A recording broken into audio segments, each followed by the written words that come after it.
আপনি কি জানেন, এক কথায় কোটি কোটি সোয়াব লেখা যায়? শুনুন এই ভিডিওতে। আমাদের প্রিয় নবী মুহাম্মদ সাল্লাল্লাহু আলাইহি ওয়াসাল্লাম বলেছেন, আল্লাহ তাআলা তার বান্দাদের জন্য অশেষ রহমত রেখেছেন। এমন কিছু ছোট ছোট কাজ আছে যা করলে পাহাড় পরিমাণ সোয়াব লেখা হয়।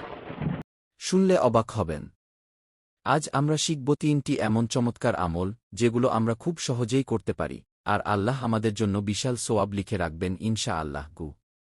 প্রথম কাজ, একজন মুসলিম ভাইয়ের সঙ্গে হাসিমুখে কথা বলা। হাদিসে এসেছে, তোমার ভাইজের মুখের উপর হাসিমুখ হওয়া সাদাকা। আপনি কিছু খরচ না করেও সোয়াব পাবেন, শুধু হাসিমুখে কথা বললেই। দ্বিতীয় কাজ, তাসবিহ বলা। রাসূলুল্লাহ সাল্লাল্লাহু আলাইহি ওয়াসাল্লাম বলেছেন, ২টি বাক্য জিহ্বার জন্য হালকা, কিন্তু মিজানে ভারী এবং আল্লাহর নিকটে খুব প্রিয়। সুবহানাল্লাহি ওয়া বিহামদিহি সুবহানাল্লাহিল আযীম। এটা একবার বললেই আপনার আমলনামায় পাহাড় পরিমাণ সোয়াব লেখা হবে। তৃতীয় কাজ, রাস্তা থেকে কষ্টদায়ক কিছু সরিয়ে দেওয়া। হাদিসে এসেছে, রাস্তা থেকে কষ্টকর জিনিস অপসারণ করা ঈমানের একটি শাখা।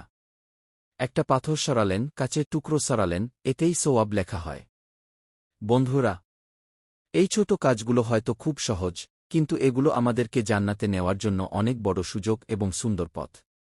আসুন আজ থেকেই নিয়ত করি, আমরা এগুলো করব, অন্যকেও বলবো ইনশাআল্লাহ।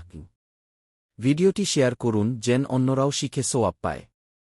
কমেন্টে লিখুন, ইয়া আল্লাহ, আমাকেও এই আমলগুলো করার তৌফিক দিন।